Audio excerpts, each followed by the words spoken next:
Hey, thank you so much for making the time to listen to my presentation. My name is, Zimbili Sibia, and I am presenting on my master's research project titled An Ergonomic Risk Assessment of Manual and Motor-Manual Pruning Operations. I hope you enjoy it. There's been quite an increasing interest in modernization of forest operations, which shouldn't be confused with mechanization. Well, modernization refers to the change in already existing systems with the idea of keeping up with technological advancements, but also best operational practices. And it's rooted in a number of pillars from safety, ergonomics, productivity, and manual labor. But our current focus will be focusing on the ergonomics pillar. Ergonomics is the design and engineering of human machine systems to enhance human performance, which correlates quite well with the aim of modernization, aiming to bettering employee working conditions for much safer, healthier, and more efficient workspaces. Our case study was looking at pruning operations, where we tried to answer the question, are the ergonomic risks associated with manual and motor-manual pruning operations at 2 meters and 3.5 meter pruning lifts in Pinus patulus stands? To answer this question, we collected data on productivity and we did an ergonomics assessment looking at workload, body discomfort rating, and adverse body postures that operators adopt during work. Now, background of our participants. So the team that we worked with was an already existing team from Monday, and they were screened for fitness to work. And this was done by a third party. So they had to be physically able to do the task, should not have any injuries or recovering from injuries, no musculoskeletal conditions or impairments that may limit their mobility, and should not be suffering from a heart or lung disorder or disease. Now, through the screening, we ended up with 7 male participants, aged between 25 and 39 at the time of the study, and they had 7 to 48 months of experience in using the pole pruner, which is the motor manual equipment, and the BMI fell within the healthy range of South African men. Now, it study took place in Howick in the Midlands of KZN, and it took about a month. However, we only had 15 days of active data collection.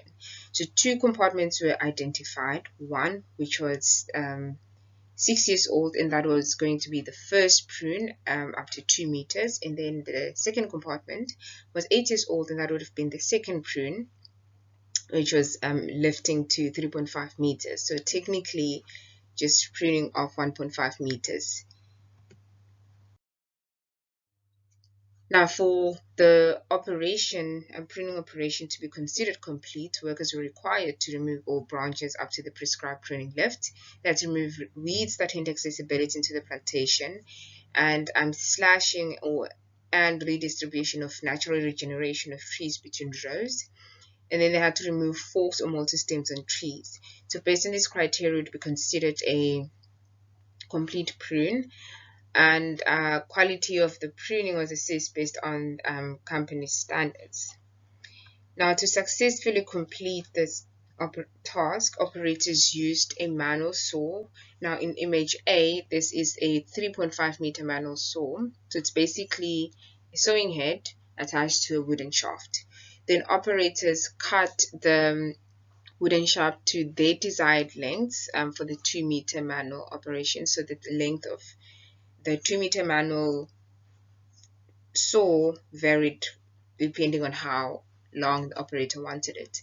Then C is the motor manual pole pruner, which had an adjustable shaft, so they just extended the shaft based on the desired length. So for 3.5 meter, in this image it was for 3.5 meter pruning operations. The brand that we used was a Husqvarna PS520S at the time. Our data collection process. As soon as operators got into field, they all wore heart rate monitors, which was strapped around their chest, and that's when heart rate data recording would start. Then before they start with the actual task, we would ask for body discomfort rating before shift. And then as soon as an operator touches the first branch, that would be the start of the time study recording. Then before the morning break or the tea break, we'd record body discomfort, and then we'd also record it before the lunch break. And as soon as the operator cuts off the last branch, that would be considered the end of time study and the end of the heart rate recording. And after that, we'd also ask for the last time the body discomfort rating after shift. And just for interest sake, we also collected data on DBH and height of the pruned trees. So our time study, we initially had 7 operators, and then 2 of the operators left the study when we were doing the 2-meter man operation. So that impacted the number of people that we had at the end of the study. Now, what we found from this study, a two-way ANOVA analysis looking at the interaction between pruning method and pruning lift was found to be significant. Therefore, we could also see that the productivity between each pruning operation was statistically significantly different. And that basically you can see that the manual operations had a much lower productivity compared to the motor manual operations. And the 2-meter operations also had a bit less productivity compared to the 3.5-meter pruning lift operations for both manual and motor manual. However, what's also interesting is just the difference between the 2-meter motor manual and the 3.5-meter manual, that they're not as different. Obviously, statistically they differ, but just like the difference between the two is not that big, which is quite interesting to see actually. Then we also recorded productive heart rate. Productive heart rate refers basically to the heart rate when the operators were actively involved in doing the task. So it excludes the resting breaks and the other delays, and it's just the active working time. So you can see here that this was the full workday average heart rate recorded for each operation. And just be mindful that this is basically a sum of an average of all the operators, so we do not consider the individual here.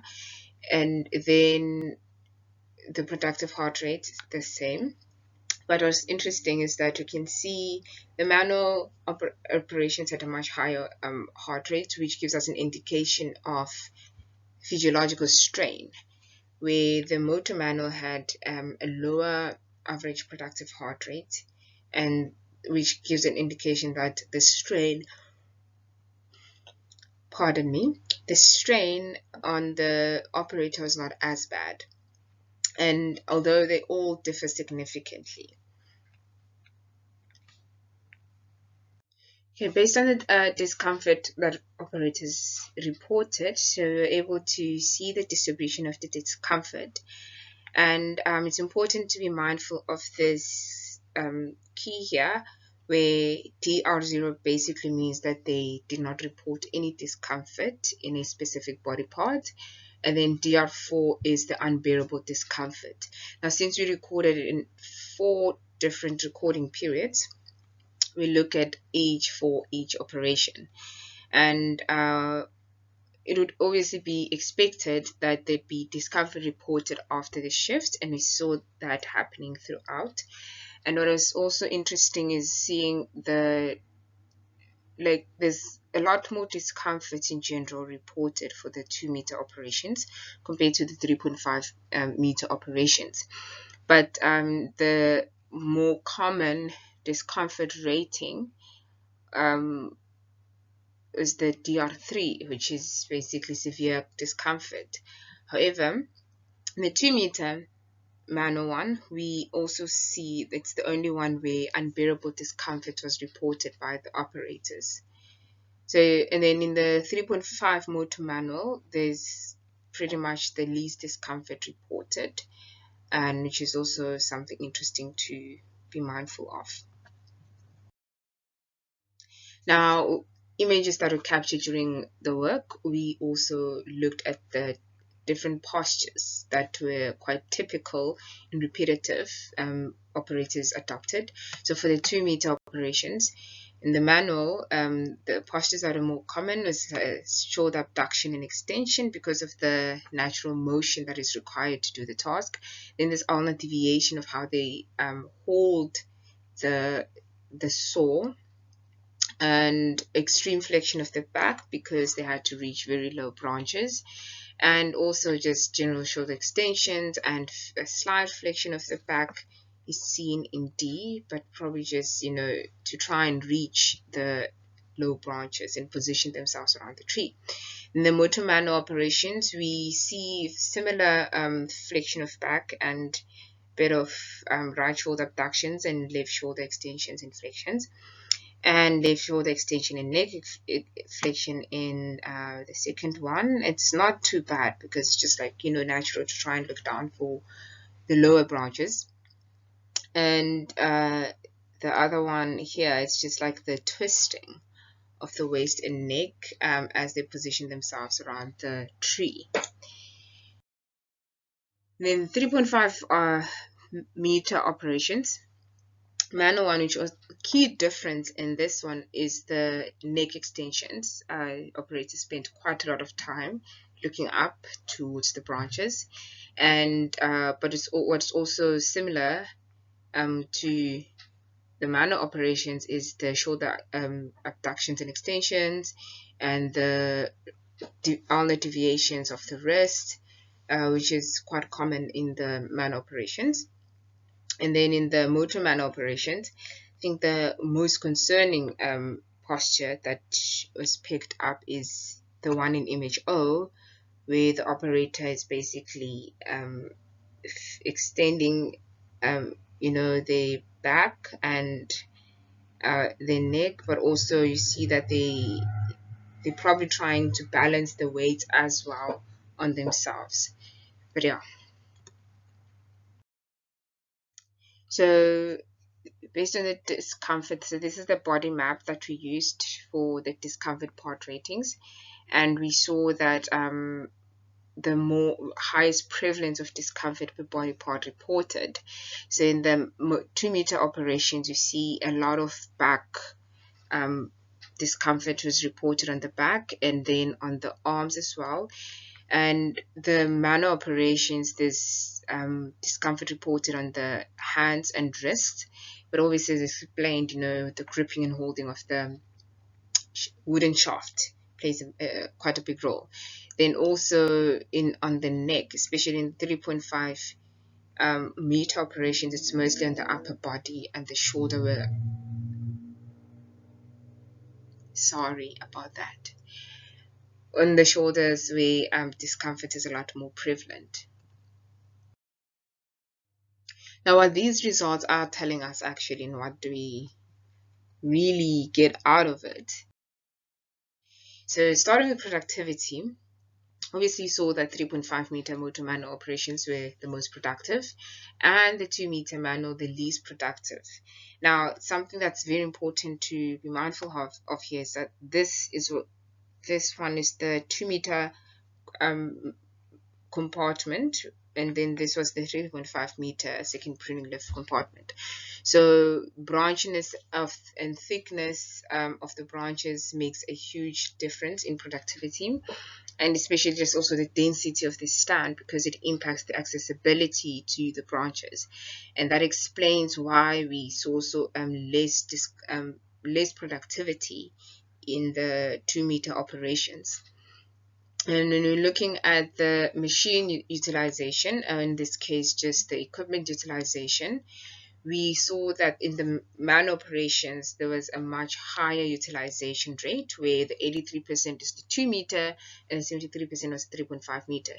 And then in the motor manual operations there was less utilization of the equipment, which for the 2-meter was 72 and 71 for excuse the double N, and 71 for the 3.5 motor meter motor manual operations. Now, what this is telling us is basically just the amount of time they spend using the equipment, like actually using it. And in the motor manual operation can highly be explained also by the delays, the refueling that needs to happen quite frequent. So that has an impact. But looking at another study that was done in Brazil, they found their motor manual operations showed the highest utilization compared to the manual operations. Though their pruning lifts were 2.5 meters, 4 meters, and 5 meters. That's what they were comparing.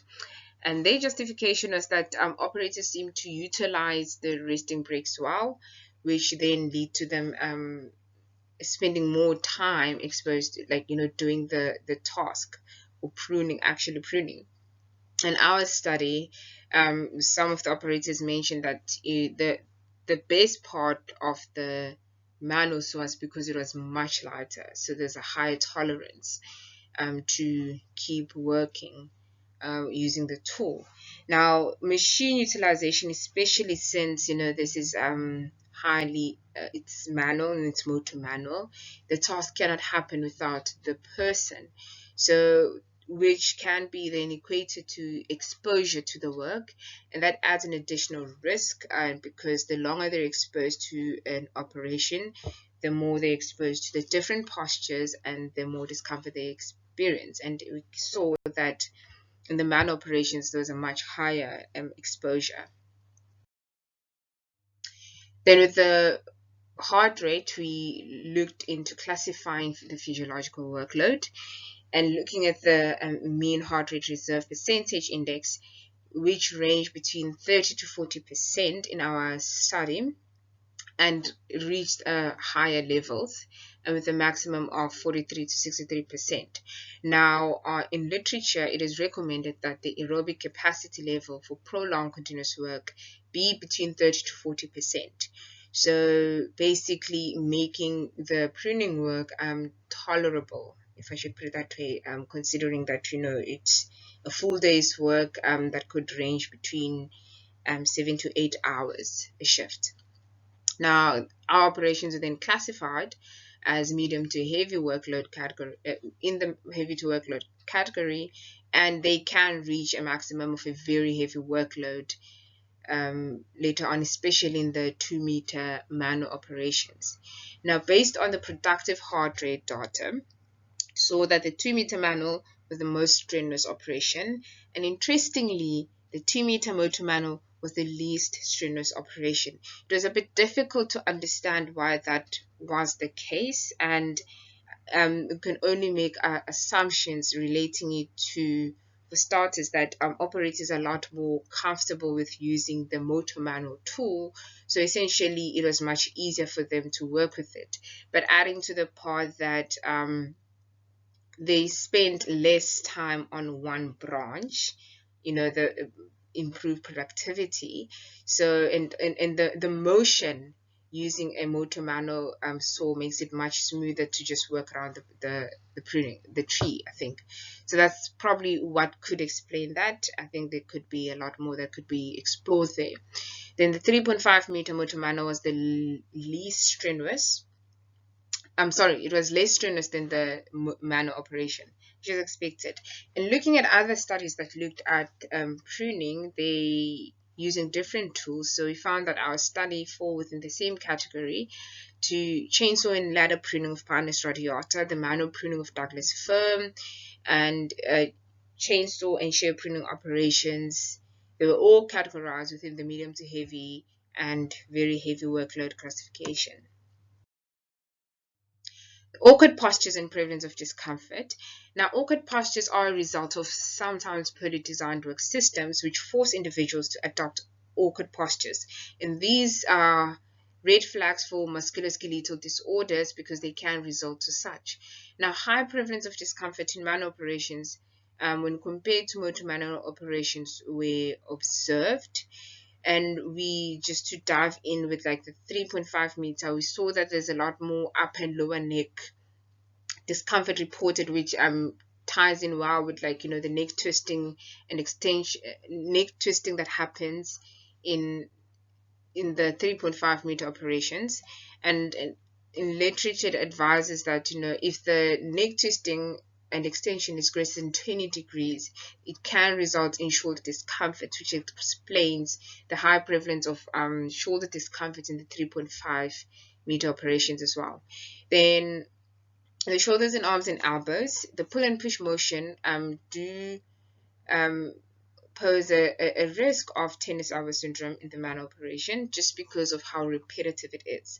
Then with wrists and hands, it was only reported in the manual operations.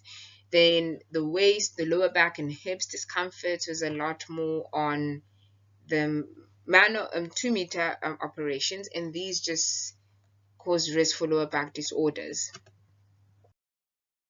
Now, what we conclude is that our study showed that pruning operations do have associated ergonomic risks for both the manual and motor manual operations.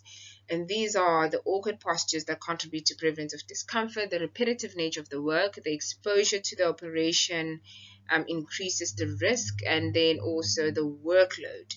Although being medium to heavy, it still falls within the safe limitations of hard continuous work.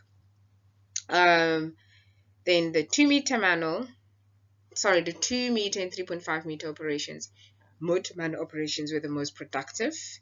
And we also see that based on these ergonomic learnings, more ergonomics should be considered for further modernized interventions, especially with the pole pruner. It works and it's supportive for our operators, but there's a lot more that could be explored. So areas of continuous improvement, especially the pole pruner, may be in design just to be mindful of how the weight is distributed, and comfortably designed harnesses, because before our study, operators did have harnesses. However, it was too limiting for their mobility to do the work comfortably, so they didn't like them.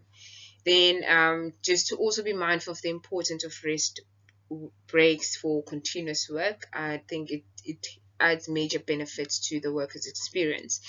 And something else that had a major impact in our 2-meter manual operations, or just the 2-meter pruning lift operations, is the timing for pruning. It's very important, where that one was age-based. However, I think that maybe being mindful of the DBH and how that can contribute to branchiness and the thickness of the branches, maybe it's something for growth and yield to think about, pruning regimes that are DBH-based rather than age-based. I think that's something to be mindful of, because that would play a major role in how the workload is experienced, but also productivity as well. Then incorporate regular body discomfort analysis with teams. I think that will just allow early detection, just finding out how they're doing and if they're experiencing any discomfort.